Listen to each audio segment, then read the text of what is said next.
Greetings everyone, my name is Dr. Jason Freeman. I'd like to welcome you all to my channel. In this video, I review the film Chevalier, directed by Stephen Williams and starring Kelvin Harrison Jr., Samara Weaving, Lucy Boynton, and Ronke Adekoluejo. I'm going to tell you what I liked about the film, I'm going to tell you what I didn't like about the film, then I'm going to tell you why I think you should see the film or just skip it. Now at any point, feel free to click the notification bell or subscribe to my channel to get more content. So, without further ado, let's begin.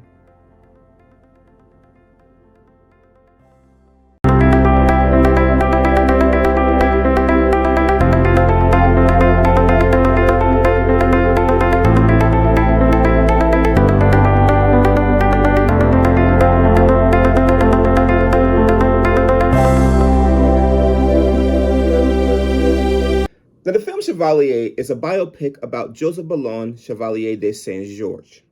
Now, Chevalier was a Frenchman of Afro-Caribbean descent. His father was a white, I would say, plantation owner. His mother was an enslaved woman. He was born out of wedlock, being that interracial marriage was illegal at that time. And so basically, he is known for being, again, a famous composer. He was a great violinist. He was fighting in the French Revolution. He also was a great fencer. Now, the film starts with his introduction to French aristocratic society. His father, who was a plantation owner, dropped him off at an academy to be educated. And the film really focuses in on his time as an adult in the company of Marie Antoinette, who was the Queen of France, as well as a French aristocratic society. And a big chunk of that time that's focused in on in this film is dealing with his struggle with being part of this aristocratic class. Chevalier is an aristocratic title, versus his own Afro-Caribbean heritage. And there's a kind of conflict with that, which you see played out in the film. So what I like about the film? Well, first and foremost, I loved the music. Now, I'm not a huge classical music fan, but I love when classical music is incorporated into a narrative. It goes back to, when I was in chorus in middle school and listening to Peter and the Wolf, all the way to one of my favorite films of all time, The Red Violin. I just love when the classical music is part of the narrative itself. And so Chevalier, starting with the opening scene, which I won't give anything away, but is a pretty dynamic scene, all the way to the final scene, is really pushed along and buoyed by classical music. It's incorporated into the narrative.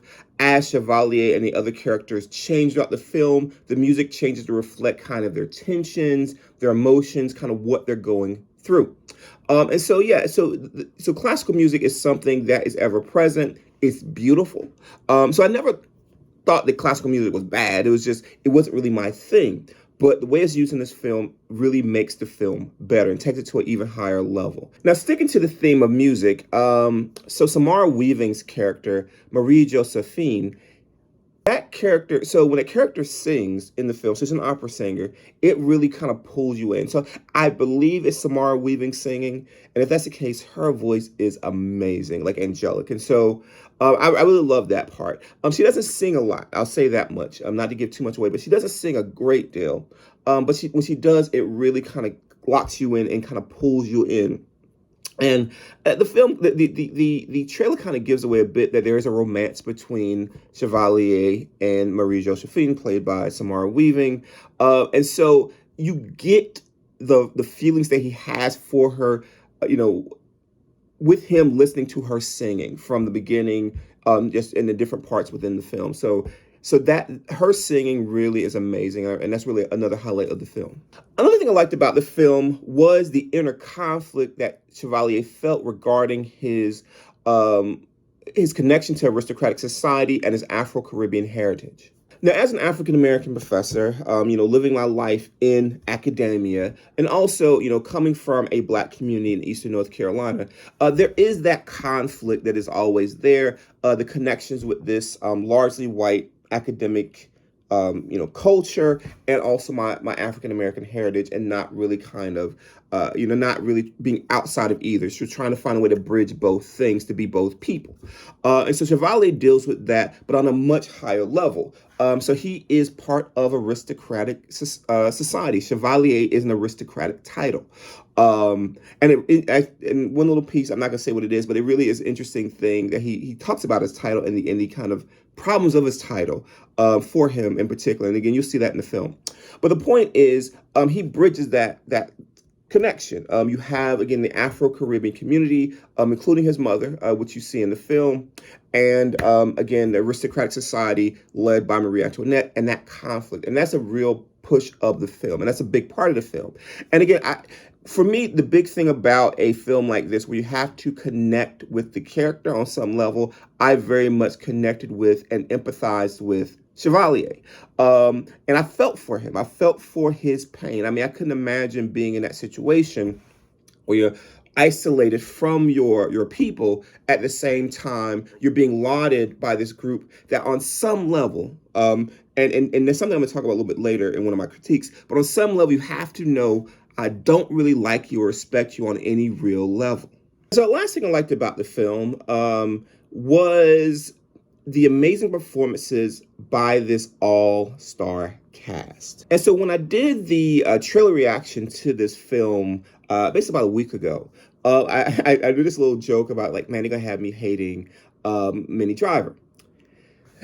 And it's interesting because I didn't. And people who watch the film might be kind of like, well, why didn't you hate her? They do a very good job of showing where her animus comes from. And I'll say there's some insecurity there. There's some jealousy there. And so it's not necessarily just, and you see it in the trailer, like what she says to him, but it's not just racism. Racism is there, but I mean, you're talking about like 18th century France. I mean, come on. I mean, there was slavery going on. But the point is, it's not just so simplistic as just racism. They set up her character, and you see her real motivation. And even the initial relationship between her and Chevalier is set up so that you get that the motivation isn't purely just racism. There's something else there.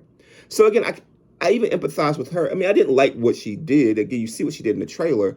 But the point is, I got it. We see it throughout the cast. Samara Weaving, amazing. Again, there's a love story within this film, and she sells it, and Kelvin Harrison Jr. sells it, and it's great. Like, you really sense the love between these two characters. But all the characters. I mean, even the main villain who you see in the trailer as well. One second. Martin Csokas, who plays the husband of Marie-Josephine. Even him. Again, don't really sympathize or empathize with him too much, but I understood him. I understood the hatred. I understood the animus. And again, they do a good job of setting that up. And I credit that to especially Stephen Williams, who directed the film. He wasn't going for just the surface level stuff. And that was one of my fears going into this film. That's going to be very surface level celebratory of Chevalier. And really, it's not. It very much is trying to get a feel for who this man was with the little, historical record that we have of him for various reasons. But the performances of all these different actors and actresses in this film, even some of the minor ones, as well as the direction, I'll put the direction in there too, was something I really loved about this film. So, what didn't I like about this film? Here's the thing. There is nothing I didn't like about this film. I'm going to give you my take on it, what I think about it. But there's nothing I really dislike about the film. But just because you don't dislike something doesn't mean that you can have critiques. And there's really two critiques. I'm just going to go ahead and put them together because they're somewhat related. The first critique is that it at times feels fairly modern. And what I mean by that is because there isn't a lot of source material on Chevalier or even people like Marie-Josephine from that time, where you hear directly from them, from these people, and really Chevalier's legacy was largely, there was a big effort to destroy it, partially from Napoleon Bonaparte. So there's not a really lot of information out there, or source material out there for them. And so they filled in a lot of stuff.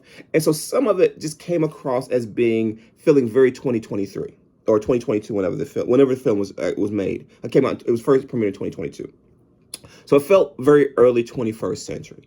Now, I get it. I mean, you make films, you don't make films for that time. You're making it for the modern time. You want to make sure that it translates to the modern audience. And also being French, being based in France and French society, and you're trying to sell it to a global audience. And be honestly, a big chunk of the audience who are probably going to really go for this will be people of color, though it's for everyone. I mean, I definitely want everyone to see this, which I'm kind of getting ahead of myself. But the point is that, they had to fill in the blanks a lot. And so part of that is the film felt very modern.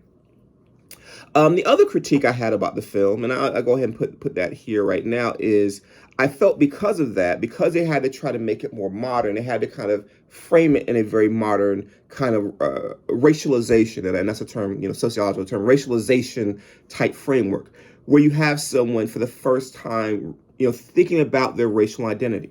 And that was one of my critiques. And again, it wasn't that I hated how they did it, because they set it up great in the film, but the idea that Chevalier grew up in French society, and only now, and I'm assuming 20s.